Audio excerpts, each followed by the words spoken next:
Bueno, chicos, ahora les voy a mostrar la clase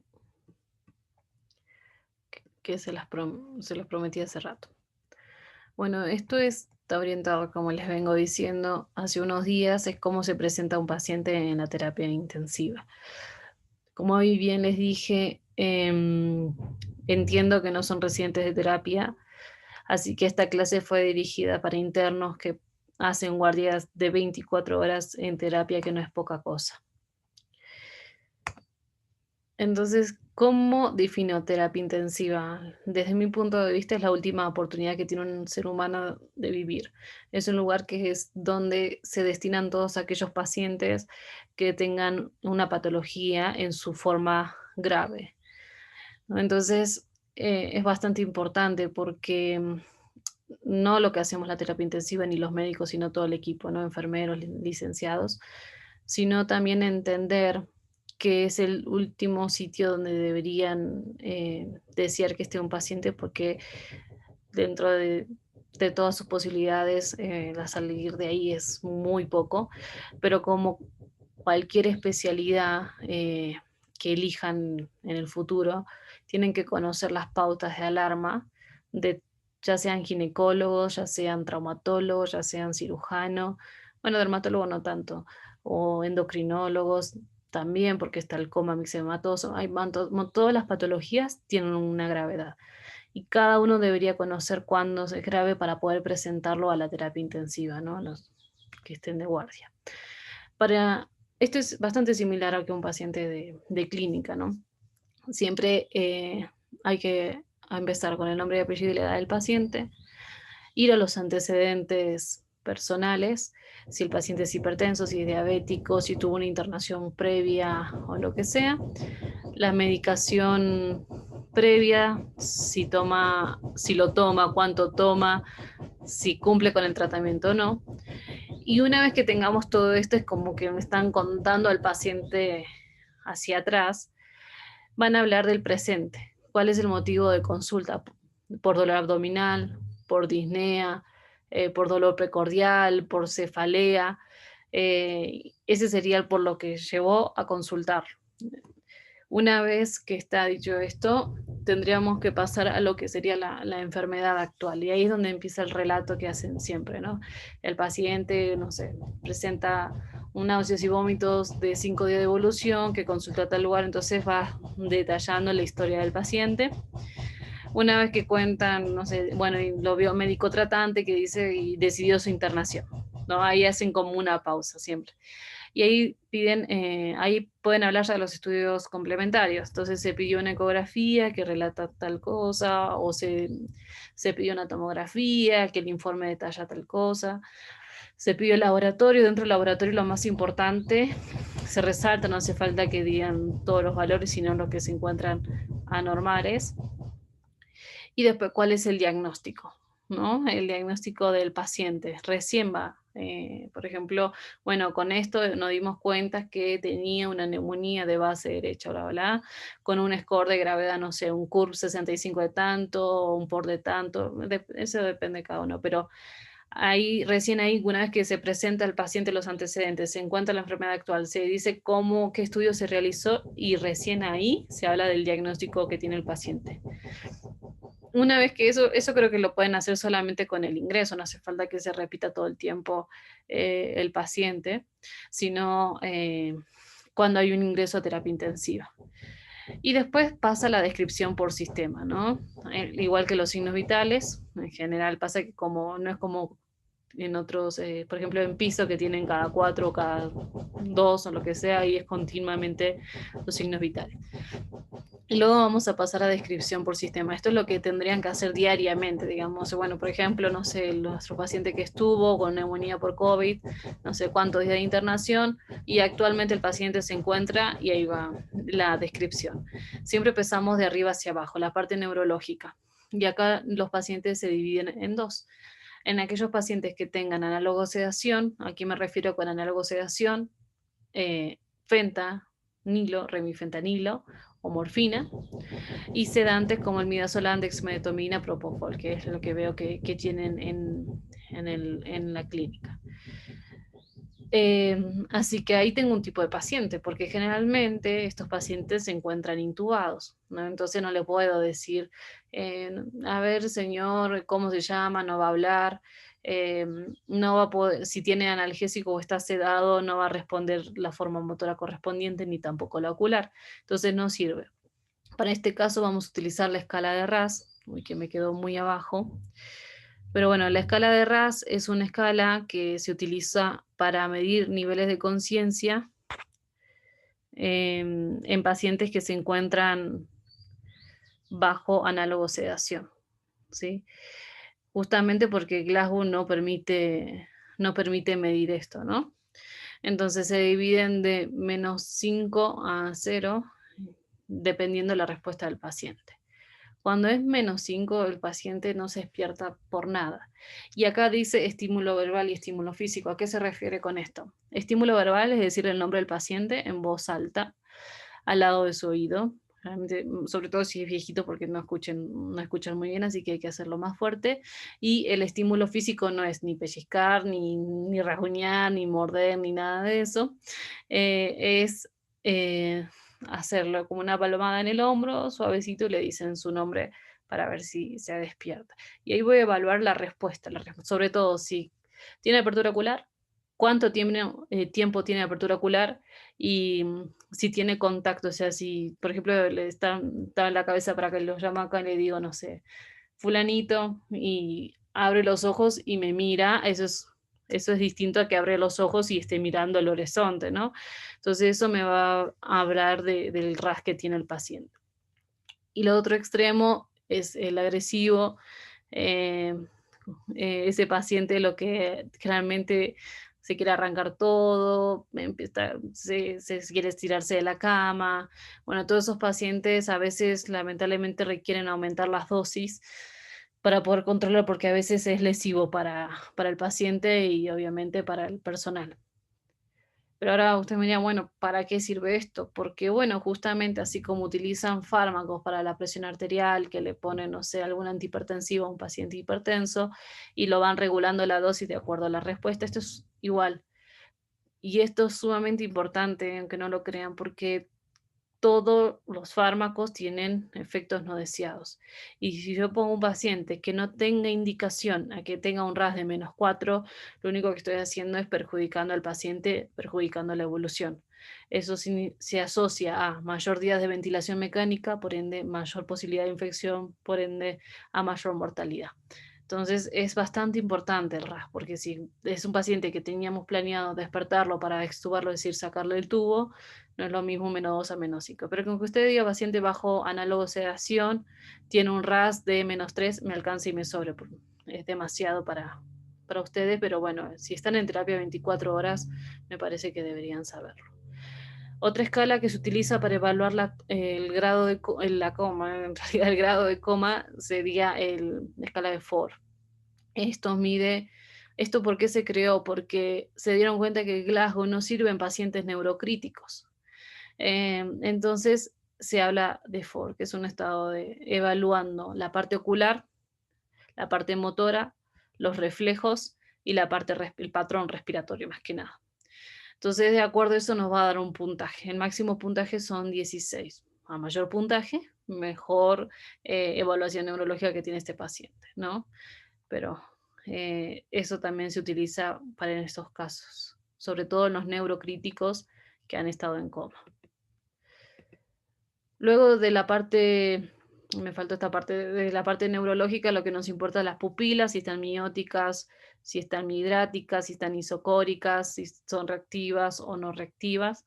Eso es importante también. Entonces, cuando dice, bueno, actualmente paciente con análogo sedación, con un RAS de -3, con pupilas mióticas, isocóricas y reactivas. Listo, ya con eso me dan información suficiente. Demasiado, no se imaginan lo importante que es esto. Después la parte respiratoria. Acá hay dos casos, igualito como recién. Tenemos un paciente bajo intubación y tenemos un paciente sin intubación. Cuando el paciente está intubado, puede estar de dos formas, que yo algunos internos se los mostré en el respirador. que pueden ser controlados o pueden ser asistidos. Controlados es a través de volumen control o de presión control. No importa eso, lo importante es que sepan que está ventilado y qué modo tiene. Eso se lo pueden preguntar al médico de guardia. ¿Qué modo tiene el paciente? ¿Está intubado? ¿Qué modo tiene? Puede ser controlado o asistido. El controlado puede ser controlado por volumen o por presión y el asistido puede ser presión soporte. Sí, eso siempre se lo preguntan. Si no, no hace falta que sepan ventilador. O si el paciente está extubado, es igualito como vienen haciendo en clínica. Si el paciente está de alto o bajo flujo, cuánto es la frecuencia respiratoria, cómo está la saturación, cómo está el examen, igualito a clínica. ¿Sí? Solamente acá le agregué si está intubado, ¿no? Con respecto a la parte circulatoria. Bueno, el paciente se mantuvo normotenso o el paciente estuvo hipotenso. ¿Qué significa hipotenso? TAM menor a 65 o tensión arterial sistólica menor a 90.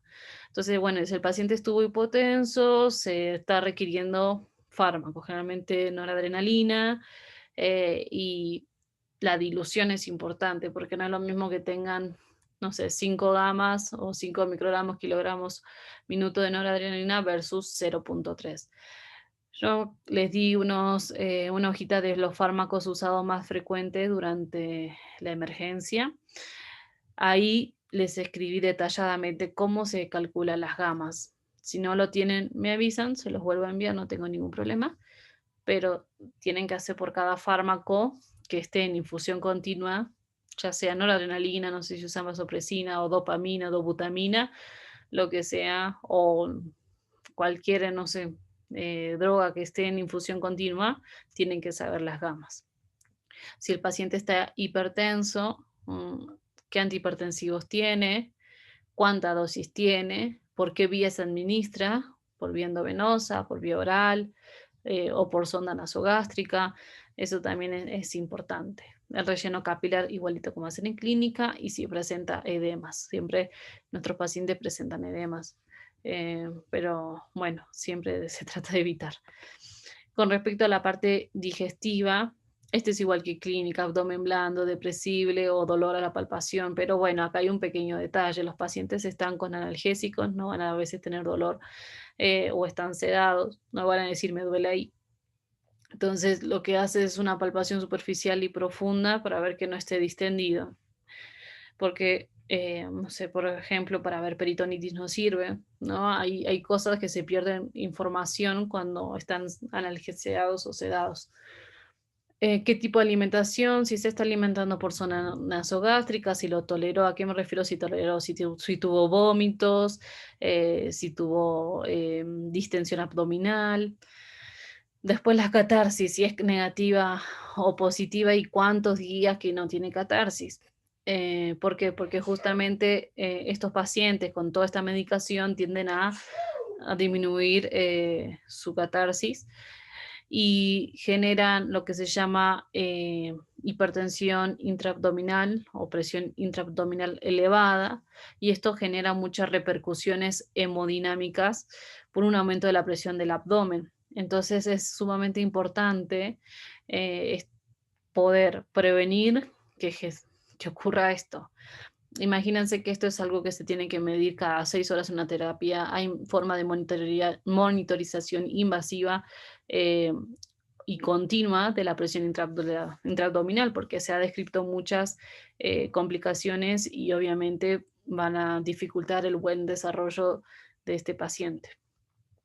Si tiene diarrea y las características, diarreas en terapia intensiva no es una deposición líquida, sino que son de 3 a 5 deposiciones diarias. Recién ahí se habla que el paciente tiene diarrea.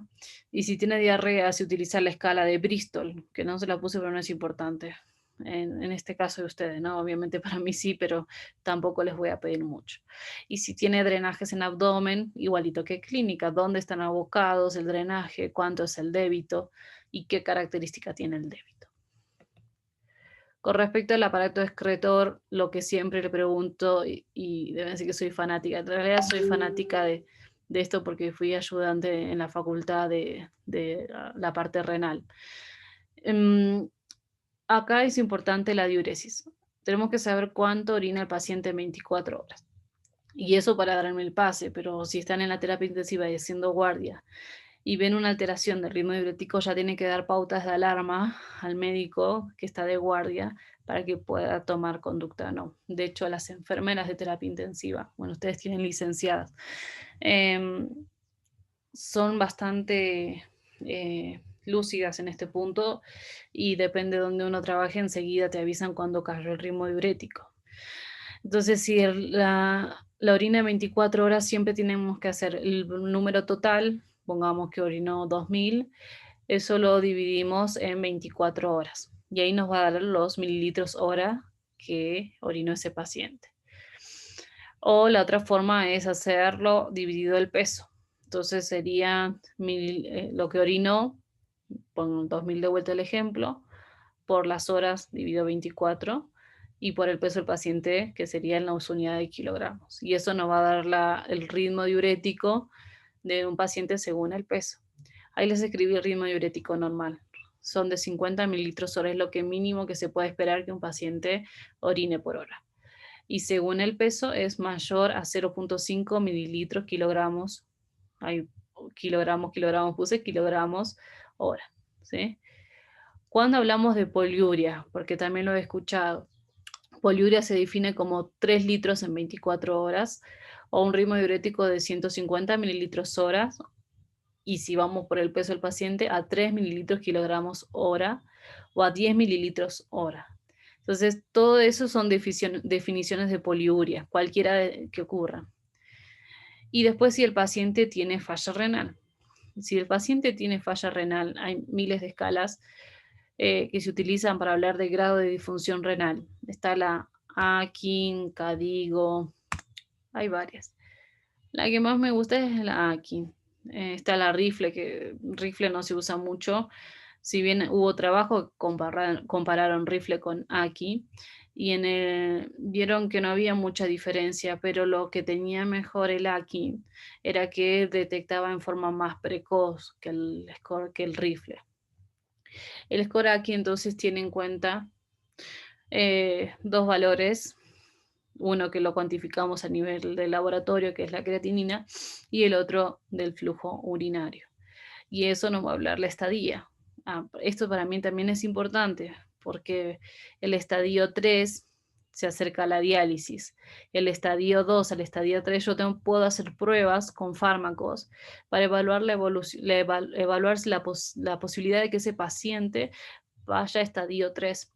Si uno controla bien el ritmo diurético y cuando está de guardia se fija cómo va orinando y se da cuenta que detecta algo que no está funcionando, es decir, que cae el ritmo diurético, eso, si me avisaran, digamos, tendría la posibilidad de evitar el pasar al estadio 3. O puedo hacer pruebas para decir, no, este paciente va a ir a estadio 3, empecemos a hablar de diálisis. Eso también es importante, ¿sí? Reconocer el estadio. Con respecto a lo infectológico, y que creo que con esto estamos terminando, es si el paciente tuvo fiebre. Fiebre se considera en la terapia intensiva 38 grados, ¿no? Por arriba, 38,2 en algunas bibliografías, y siempre prestamos atención cuando tiene más de 2 registros de fiebre.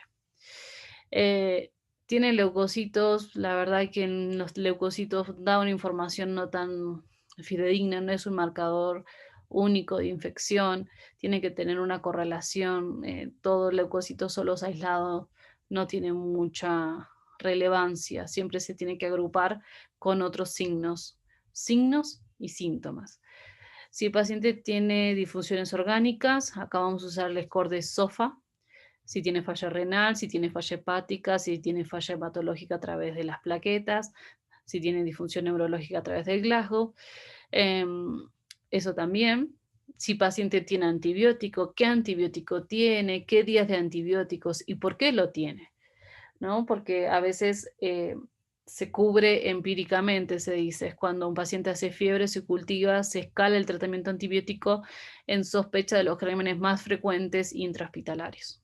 O a veces tratamiento dirigido, por ejemplo, empezamos con imipenem y encontramos una E. coli sensible a cipro, entonces se decala el tratamiento antibiótico y es cipro y va a ser tratamiento dirigido, ¿no? Entonces, eso es importante. Y después, ¿qué cultivos pendientes tiene? Esto también lo he visto y he creado una hojita en donde se pongan todos los cultivos que quedan pendientes para que cada uno en su guardia chequee ese mismo día si hay alguno pendiente. Si hay alguno pendiente, llamar al laboratorio, preguntar novedades para que esté todo actualizado.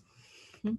Una vez que tenga todo esto, digamos, hablamos de lo actual, es como, bueno, se pidió algún estudio en el día de ayer, se habló, se hizo una interconsulta con algún especialista, tiene algún trastorno electrolítico, cómo está el sodio, cómo está el potasio, cómo está el cloro, cómo está el calcio, cómo está el magnesio, eh, está con las glucemias como están.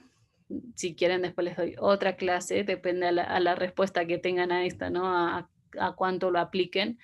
Creo que yo soy de esas personas que enseño a los que muestran interés y sobre todo en este momento. Ahora, si fueran residentes de terapia y ahí sí no me importa el interés, doy por hecho que le interesa todo, entonces la exigencia va a ser distinta. En este caso, con que me sepan presentar un paciente está muy bien, pero si veo que hay más voluntad, puedo enseñarle otras cosas que son las cosas básicas de la terapia intensiva para que puedan más o menos moverse ahí adentro. Después los pendientes, si hay algo que hacer, si tiene algo activo y como ustedes dicen, la evolución, si es, como dicen, estacionaria o eso también está bien porque con toda esa información recién ahí pueden hablar, ¿sí? Y bueno, este sería lo que es una terapia intensiva, ¿no? La verdad que es muy amplia. Ese ventilador seguramente nunca lo habrán visto, yo tampoco lo vi antes de entrar a la terapia intensiva, la cantidad de bombas, la infusión. Es un mundo grande y aparte que es bastante interesante y siempre voy a hacer propaganda a la terapia intensiva, porque esa persona que ven ahí no habla, no puede respirar, no puede manejar su presión, es sumamente vulnerable. eh, es como que esas personas son los que más nos necesitan y si uno, obviamente la medicina no es curativa, la medicina se mueren más de lo que uno desearía y a veces es frustrante, pero lo importante de cada rol que ocupemos dentro de la medicina es hacerlo con cariño, es hacerlo con ganas, es hacerlo pensando que ahí está otro ser humano indefenso, que me acuerdo una vez a una residente cuando no había hecho las cosas que correspondía con el paciente, eh, no le había dado la atención que merecía un paciente, la paré a la punta de la cama y le dije, míralo un ratito, ¿qué sensación te da? Y es lo mismo que un paciente esté en clínica, en donde sea. Si va por un dolor de rodilla, el paciente sufre, entonces busca respuesta. Y esto es lo mismo. Lamentablemente en la terapia intensiva, como le dije, es la última oportunidad de vivir. Pero cuando uno reconoce y tiene las pautas de alarma, a veces se puede evitar a esto, ¿no? Evitar la intubación o toda la forma de invasión cuando uno entiende la patología que está tratando, entiende las complicaciones, em, entiende los limitantes, ¿no? También a veces hay limitaciones. Pero bueno, la medicina es más acompañar que curar y eso es lo importante. Y sobre todo el acompañamiento entre los colegas y el respeto mutuo. Y el respeto se gana con el trabajo, ¿no? Con la vocación. Así que si tienen dudas, mi número está ahí en el grupo, me escriben, no tengo problema, a veces obviamente puedo tardar, eh, porque, bueno, estaré haciendo algo que no puedo responder en ese momento, pero saben que cualquier cosa que necesitan pueden contar en la terapia intensiva, cualquier cosa que me pregunten, les voy a explicar y si no lo sé, les voy a decir no lo sé, vamos a leerlo. Así que nada, chicos, espero que hayan entendido algo y si no, bueno, no importa, me preguntan y lo vemos y les explico, no tengo problema en ese punto. Y si les interesa más de terapia intensiva o cosas o patologías que, no sé, por ejemplo, doctora, no sabemos nada de trauma de cráneo o quiero saber qué es una cetoacidosis diabética o lo que sea, pueden escribirme y me dicen queremos una clase de tal cosa y trataré de hacerlo para lo más básico, ¿no? Para que se entienda. Así que bueno, cualquier cosa me avisa.